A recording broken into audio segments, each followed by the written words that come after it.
Good evening. Okay, so we're going to talk about how to write a CV or resume. So he was asking me CV or resume, what's the difference? From what I think the British usually like to call it CV and the Americans like to call it resume. So basically it's one and the same thing. So before we start, okay, I like food, so I'm just going to talk about food a little before we continue. Okay. So how many people would like to join me to eat, let's say, some raw eggs? Ew. I was expecting that response. How about, let's say, some butter? Just 1 inch raw. Uh-oh. Oh, okay. Okay, sugar is sweet. What about if I give you some sugar? Let's just eat the sugar. Oh, yeah. It's nice. Oh, so no one will help me. Okay, so what if we have our eggs, we have our butter, we have our sugar. So what if we decide to put it up together in a particular way? Let's say we mix up the sugar and the butter, and then we add our eggs, and then we add a bit of flour, and if you want to make it more exciting, you add some vanilla and chocolate. Yeah. So after that, what do I make? I make some really delicious, nice smelling cake. Okay, so now how many people would like to join me eat my cake? Thank you. So basically, I think that is what the concept of a resume is. You have different qualities and skills, and you have to put it together to create something that defines who you are. And that identity you're trying to give yourself is something you're trying to get noticed. Right. Okay, I have one more question. A good resume and a bad resume. I know it sounds stupid. Which one gets you a job? Good one. Good one. Not all the way else. No, we are all wrong. None of them gets you a job. What a resume actually does is it gets you an interview, right? So what you're supposed to do is to try to catch the employer's attention so that he gives you the interview, and then at the interview you try to prove yourself to the person. And one thing you should note is that for any job opening, there's probably about hundreds of resumes presented. So you have to try to make yours unique so that the employer notices it. So now I'm going to book. So what is a resume? A resume is a brief document that summarizes your skill sets and experiences relevant to your qualification for a particular job. So I just said relevant to your qualification for a particular job. Can you go on? So before going straight to how to write a resume, I want us to try to understand what to do right in doing a resume. Because how to write a resume, actually, I can just Google it and I'll find information, I'll find templates, or even Microsoft Word has it. But when you understand what to do right about it and what to do wrong about it, then you make sure that you present something that is appealing. So the first mistake that a lot of people usually do is sending the same CV for every job application. Most of the time, most of us have a resume on our computers. We've saved it, resume. Anytime we want to apply for a job, we just add it to our application and send it. And that's what everybody does. And then sometimes you think, is it going to be just too complicated, just sending different applications for different jobs? It's better to just have one resume which describes you and then send it. So let me ask a question. Do you really need dozens of CVs to apply for dozens of jobs? I need a response. No. Actually, I think you do. Actually, I think you do. Because each job is different. So what you have to do is you have to adapt, even though you are one and the same person. You are applying for different jobs, so you have to adapt that resume that you have to suit the particular job you're applying for. And then, like I said earlier, there are tons of resumes presented for that job opening. And the job owner might probably just scroll through your application for less than 20 seconds. That's a fact you should know, less than 20 seconds.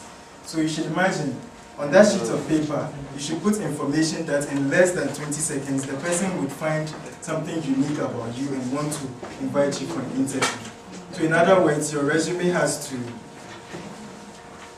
next slide. In other words, your resume has to stand out. I mean, there are loads of resumes, but yours has to just catch the person's attention. So what do you do in this case where you have several jobs you want to apply and then you have sort of your one resume? What you can do is you can have your one resume, your template more or less, but you know your skills, your experiences, your qualities. And then one thing you should also do is that you should research whichever job you're applying for. You should know what kind of work they do, what their challenges are, what they are looking for, so that you can more like mold your resume to suit the employer. So in other words, you need to target your resume to suit the job you're applying for. You should pretty much give the employer the information he wants, but you shouldn't lie, because they usually try to verify the information. And then the most important information in your resume should be at the top.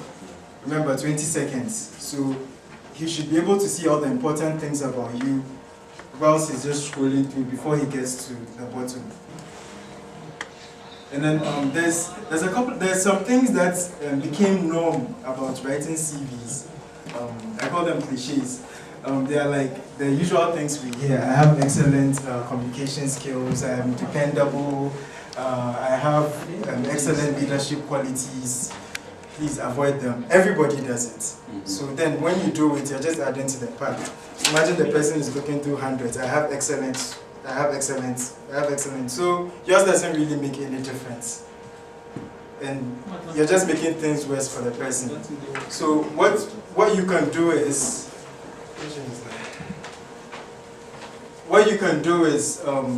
you have to prove to the person what excellent communication skills you have, how dependable you are. You have to try to prove it to the person.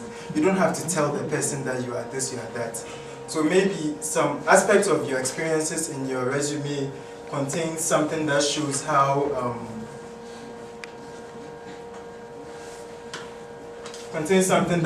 productive you are. Like maybe you were working for a company and within a few months you helped to increase their productivity by 25%. You can just say it, increased sales by 25% in 2 months, blah, blah, blah.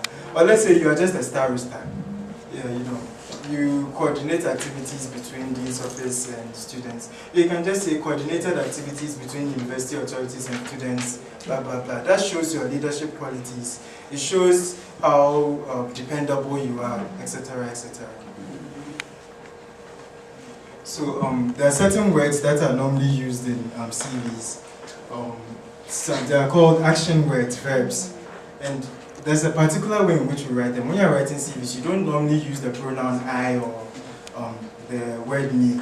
So usually you just use the word as it is. Accomplish this, that, that. Achieve this, that, that. Did this, that, that.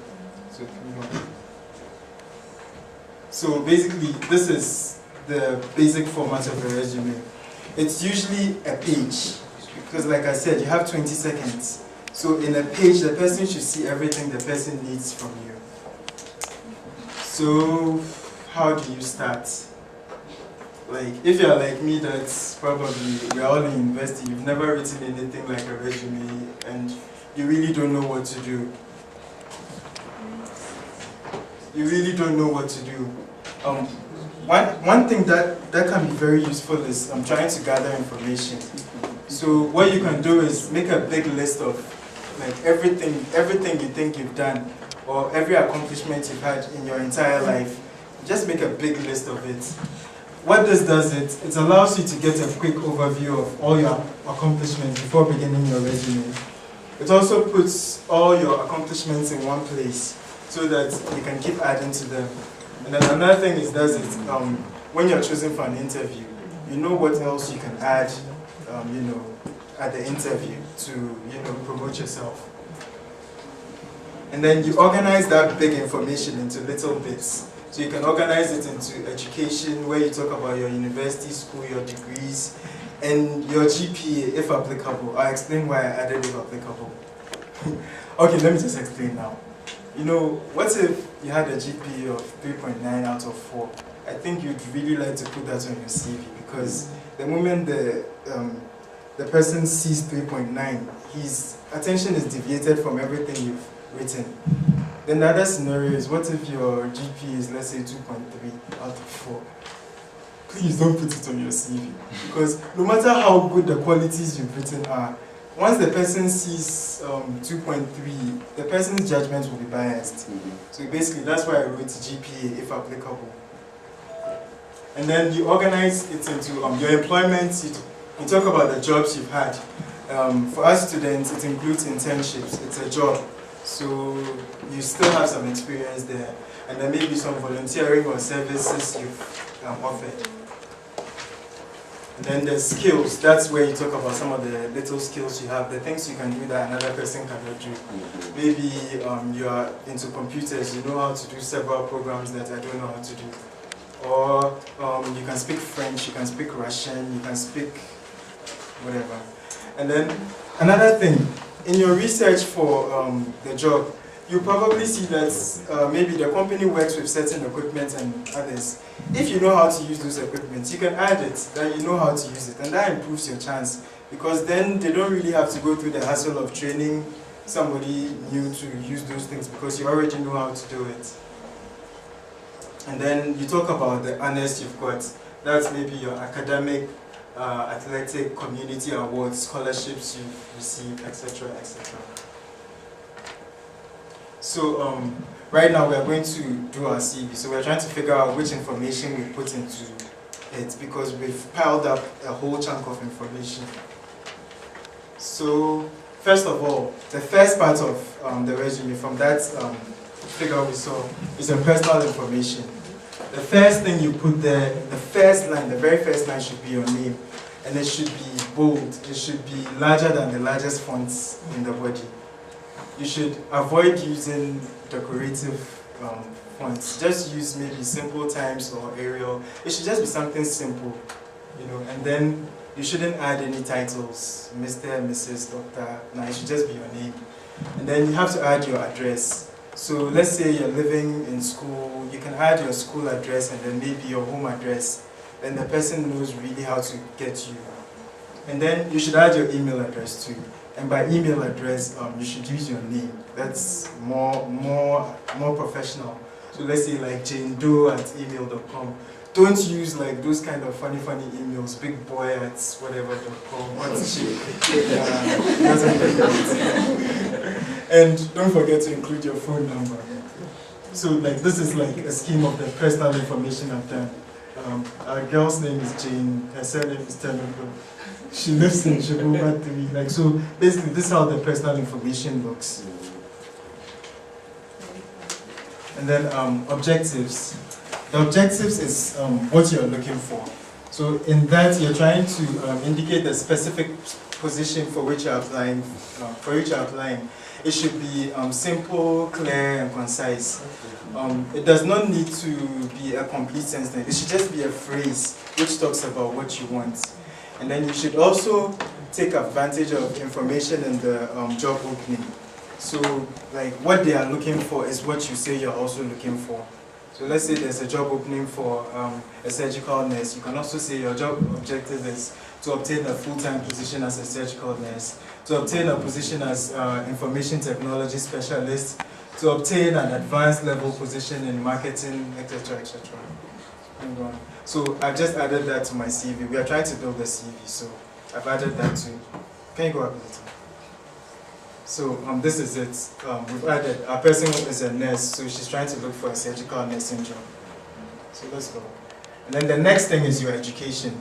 There are three main things that are used when you are writing about your education. You have to talk about what, where, and when. By what I mean maybe what you studied, the degrees you've gotten, etc. Or where you studied, the name of your school. And then the time, like the time, the year in which you were there. And when, yeah, that talks about the time and the year in which you were there. So, Other details you could also include in your educational parts. Let's say the job description talks about something and you've studied something that you think is relevant to the application. You could add that under relevant coursework. But you don't always have to add that unless maybe you have a particular thing you've studied that is required by that job employer. So I already spoke about the grade point average, so you don't always have to put that there unless it's good. So we've added our education work there. So bachelor degree, major in nursing, I don't know if I'm right. Technical State Medical University, the person finished June 2012. And the person did a relevant coursework in advanced life support training. So she thinks if she adds that applying for a surgical role, she could get it because she knows how to do CPR and all of that. So let's go on to the next. Then we get to work experience. That's where a lot of students fall short because we think we don't have a lot of work experience, but we do internships. Some of us go home, we go and work in hospitals. It's a lot of experience you can add to your work. So you still stick to the format, what, where, and when. And then the skills you include to your resume should be connected to the skills required to the job you are seeking.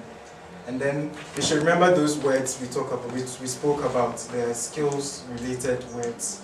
Like this. This is exactly where you use those kind of words. Yeah. Like these words. So the next one, we've added that to our CV. So this person did a clinical internship in Ternopil District Hospital. She assisted, and when you talk about the work you did, you try to define your roles. And by defining your roles, that's where you use those words.